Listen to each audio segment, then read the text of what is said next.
Delhi police oxygen concentrator की कालाबाजारी के मामले में 3 दिन बाद भी मुख्य आरोपी नवनीत कालरा को गिरफ्तार नहीं कर पाई। एक रिपोर्ट आप देखिए और समझिए किस तरीके से इस कालाबाजारी को दिल्ली में अंजाम दिया जा रहा था।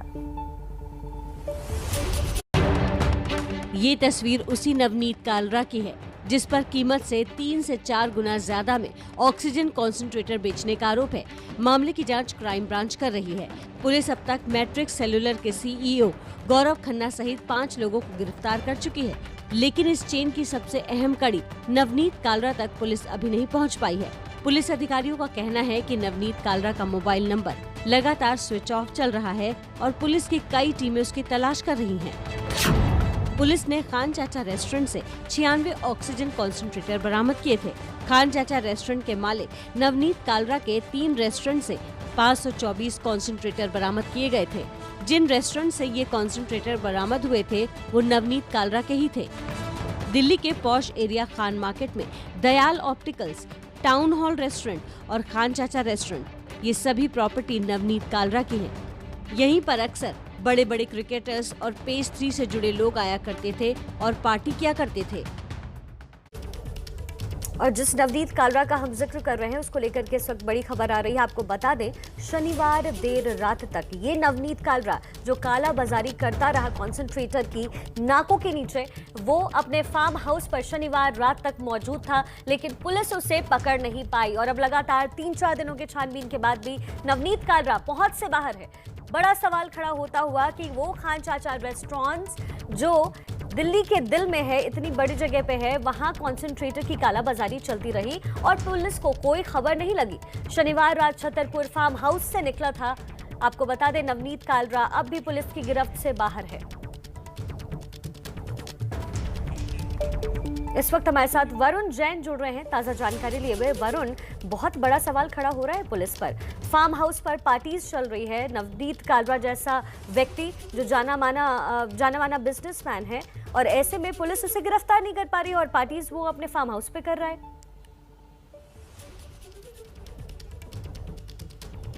देखिए, बिल्कुल कहीं ना कहीं पुलिस भी अब कटघरे में खड़ी हो रही है। यही वजह है कि मामले की जांच क्राइम ब्रांच कर रही है। क्राइम ब्रांच ने शनिवार रात को छतरपुर का जो फार्म हाउस है नवनीत कालरा का, वहां पर रेड की थी। लेकिन जब क्राइम ब्रांच पहुंची, उससे जो सूत्र बताते हैं कुछ ही घंटों पहले जो नवनीत कालरा है वो अपने परिवार के साथ अपनी गाड़ियों में वहां से निकल गया था।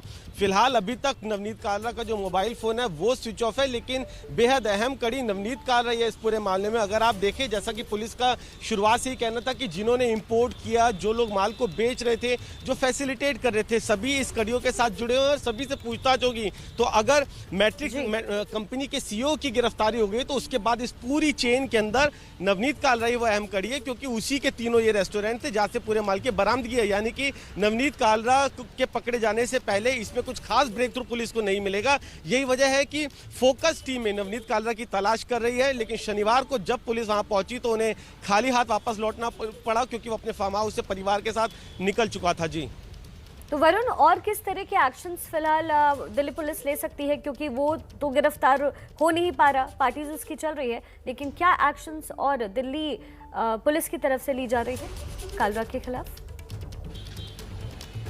देखिए, क्राइम ब्रांच की 3 टीमें हैं वो बनाई गई है नवनीत कालरा के लिए, जो अलग अलग शहरों में छापेमारी कर रही है। उसके जो नियर अबाउट्स के जो कॉन्टैक्ट्स हैं उनको खंगाला जा रहा है।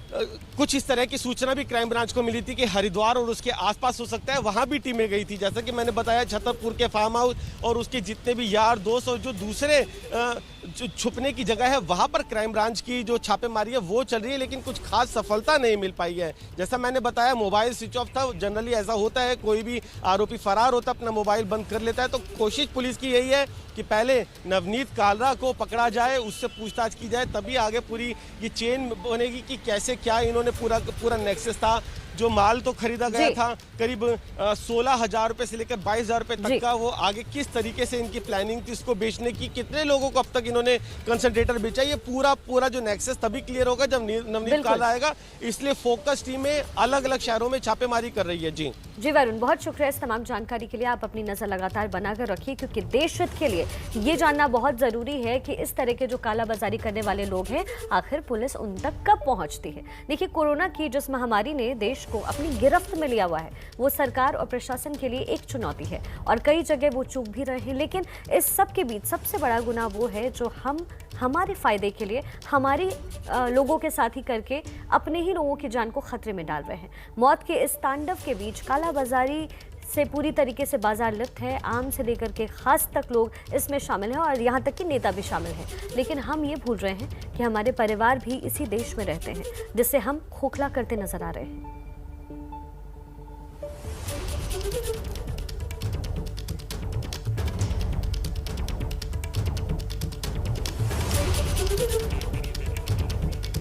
तो लगातार मामले सामने आ रहे थे कालाबाजारी के बाद। अगर दिल्ली की करें, यानी दिल्ली एनसीआर में भी लगातार कालाबाजारी का मामला सामने आ रहा था, वो ऑक्सीजन कॉन्सेंट्रेटर्स हो या फिर ऑक्सीजन सिलेंडर्स हो। इस कालाबाजारी को देखते हुए लगातार सरकार इसके खिलाफ एक्शन ले रही है। लेकिन हमें ये समझना ज़रूरी है कि जो लोग इस वक्त मौत से जंग लड़ रहे हैं वो हमारे ही लोग हैं। हम आज जिस चीज़ में लिप्त हो रहे हैं, कल हो सकता है वो जगह हमारी हो। इसे समझना हमारे लिए बहुत ज़्यादा ज़रूरी है। नवनीत कालरा, जिसका जिक्र लगातार एबीपी न्यूज़ पर हो रहा है, ये वो शख्स है जो एक बड़ा रेस्टोरेंट चलाता है, बड़े रेस्टोरेंट का मालिक है। लेकिन बड़े रेस्टोरेंट के मालिक होने के बावजूद इसने कालाबाजारी का एक नया फंदा तैयार किया और खान चाचा रेस्टोरेंट के बाहर लंबी कतारों का एक वीडियो वायरल हुआ। साथ ही नवनीत कालरा के साथ चैट का एक वीडियो वायरल हुआ, जिसमें नवनीत कालरा कालाबाजारी की बात करते हुए नजर आता है। कॉन्सेंट्रेटर को औने पौने दाम में बेचने की बात करता नजर आता है। वैसे में बड़ा सवाल ये कि ऐसे लोगों पर आखिर शिकंजा कब कसेगा। बॉलीवुड और क्रिकेट जगत के बड़े बड़े सितारों संग उठने बैठने वाले नवनीत कालरा के लोधी कॉलोनी और खान मार्केट में मौजूद 3 रेस्तरां से पुलिस को छापा मारकर 500 से भी ज्यादा ऑक्सीजन कॉन्सेंट्रेटर्स मिले हैं, जिसके बाद से नवनीत फरार है। चीन से ऑक्सीजन कॉन्सेंट्रेटर इंपोर्ट करके ये लोग एक ऑनलाइन पोर्टल बनाकर महंगे दामों पर आम जनता को बेच रहे थे। पुलिस के मुताबिक 20 से 25 हजार कीमत के ऑक्सीजन कॉन्सेंट्रेटर को 70,000 तक में बेचा जा रहा था। अब दिल्ली की एक और तस्वीर। शुक्रवार को पुलिस द्वारा जब्त मेडिकल के इस सामान में 6 मेडिकल ऑक्सीजन कॉन्सेंट्रेटर्स में लगने वाले 82 plastic pipe, 3,446 digital thermometer, 253 digital gun thermometer, 664 oximeter और 10 नेबुलाइजर शामिल हैं, जो न जाने कितने लोगों और परिवारों को मातम से बचा सकते थे।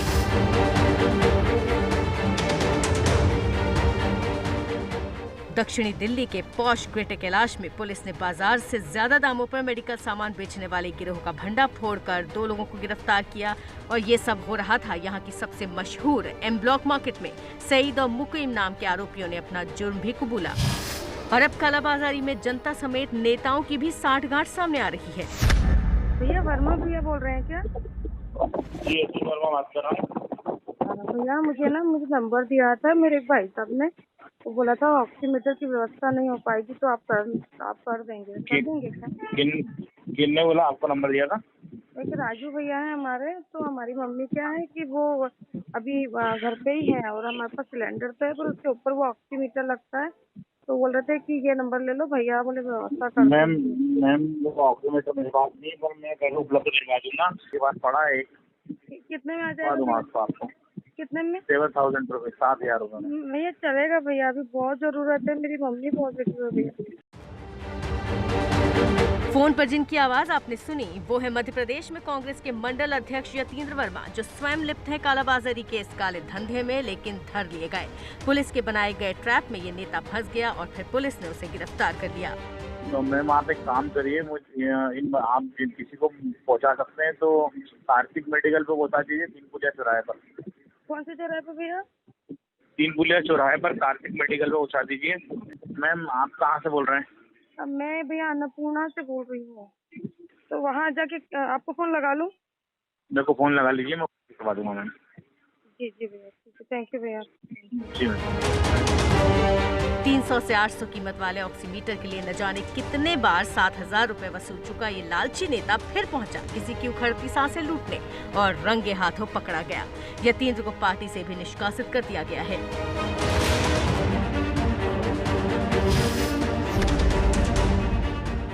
गुजरात के मेट्रो सिटी अहमदाबाद में एक बाप बेटे के जोड़े का कालाबाजारी का कारनामा भी सामने आया है। पिछले 25 अप्रैल से चल रहा था ऑक्सीजन की कालाबारी का ये नेटवर्क। अहमदाबाद के सरखेज इलाके में गुजरात सेफ्टी नाम के गोडाउन में मेडिकल ऑक्सीजन सिलेंडर की कालाबाजारी की खबर मिलते ही पुलिस ने छानबीन की और 39 सिलेंडर बरामद किए। 3 लोग गिरफ्तार भी हुए, जबकि रैकेट का मास्टरमाइंड भरूच का रहने वाला जैद असलम भाई जुनानी अपने पिता आलम भाई जुनानी समेत फरार है। अब तक 200 ऑक्सीजन सिलेंडर बेच चुके ये लोग 6 लीटर ऑक्सीजन के सिलेंडर को 10,000 रुपए में और 15 लीटर ऑक्सीजन सिलेंडर के 15,000 रुपए वसूलते थे। रेड के दौरान अहमदाबाद क्राइम ब्रांच ने 2,34,000 नकद भी बरामद किए। ड्रग इंस्पेक्टर को बुला के चेक करवाने पर पता चला है कि ये गुजरात सेफ्टी और गुजरात फायर सिस्टम दोनों के पास दवाई बेचने का, मेडिकल ऑक्सीजन सिलेंडर बेचने का कोई लाइसेंस नहीं है, जिस आधार पे इनके विरुद्ध में गुना दर्ज करके आगे की कार्यवाही की जा रही है। आम हो या खास, जनता से उनकी सांसें तक लूटने वालों को क्या सोशल मीडिया पर लगातार शेयर किए जा रहे ऐसे संदेश दिखते होंगे। एक नई सुबह की शुरुआत करते हैं, गवर्नमेंट को गालियां देते हैं। क्यों? क्योंकि गवर्नमेंट चोर है और हम लोग ईमानदार हैं। हम क्या कर रहे हैं? शमशान की लकड़ियों पर भी बेईमानी कर रहे हैं हम में से कुछ लोग। क्या 40-50 रुपए किलो की मौसमी आज 150 रुपए बिक रही है? जैसे ही हमें पता चला ऑक्सीजन की जरूरत है, हम लोगों ने ऑक्सीजन पे काला बाजारी शुरू कर दी। जो रेमडेसिविर गवर्नमेंट 900 रुपए में दे रही है, वो हम लाख 2-2 लाख रुपए के अंदर बेच रहे हैं। हम ईमानदार लोग वो बेच रहे हैं, गवर्नमेंट नहीं।